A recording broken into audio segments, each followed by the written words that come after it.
Hello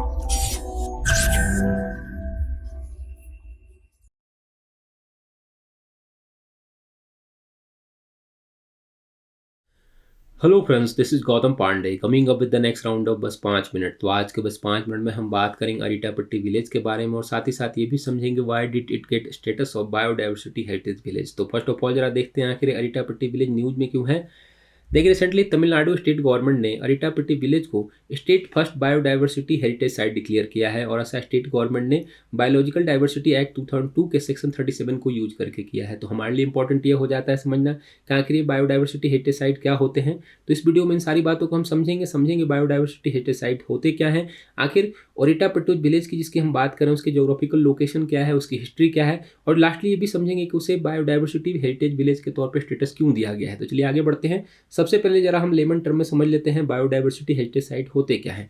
देखिए, अगर biodiversity heritage site की बात करें तो बायोडाइवर्सिटी हेरिटेज साइट उस पर्टिकुलर एरिया को कहते हैं जहाँ पे जो वहाँ की जो इकोलॉजिकल डाइवर्सिटी होती है वो बहुत ही यूनिक होती है और रेयर फ्रेजाइल इकोसिस्टम देखने को मिलता है। बेसिकली कुछ ऐसे एरिया जहाँ पर कुछ रेयर स्पीसीज रहते हैं और इंडिजिनस स्पीसीज रहते हैं, मीन्स ऐसे स्पीसीज सिर्फ और सिर्फ जो वहीं पाए जाते हैं, वैसे एरियाज को बायोडाइवर्सिटी हेरिटेज साइट के तौर पर डिक्लेयर किया जाता है। तो ये तो बात होगी बायोडाइवर्सिटी हेरिटेज साइट से रिलेटेड कुछ ब्रीफ में। अब जरा आगे बढ़ते हैं और बात करते हैं अरिटापट्टी विलेज के बारे में। देखिए, अरिटापट्टी विलेज की अगर हम बात करें, इसके जोग्राफिकल लोकेशन की अगर हम बात करते हैं तो ये तमिलनाडु के मदुराई डिस्ट्रिक्ट में लोकेटेड है। मैप में कुछ आप देख सकते हैं यहाँ पर सिचुएटेड है। अगर इसके हिस्टोरिकल इंपॉर्टेंस की बात करें तो इसके विषय में कहा जाता है कि 16th सेंचुरी में पांड्यन एम्पायर के रूलर ने ही इन्हें बिल्ड किया था। मीन्स पूरा का पूरा जो विलेज है उसे बिल्ड करने का क्रेडिट किससे जाता है, वो पांड्यन एम्पायर के रूलर लोग को जाता है। उन लोगों ने ही 16th सेंचुरी के टाइम में इसे एस्टेब्लिश किया था। ऐसा नहीं है कि इसके हिस्टोरिकल इंपॉर्टेंस और नहीं, और जरा समझते हैं।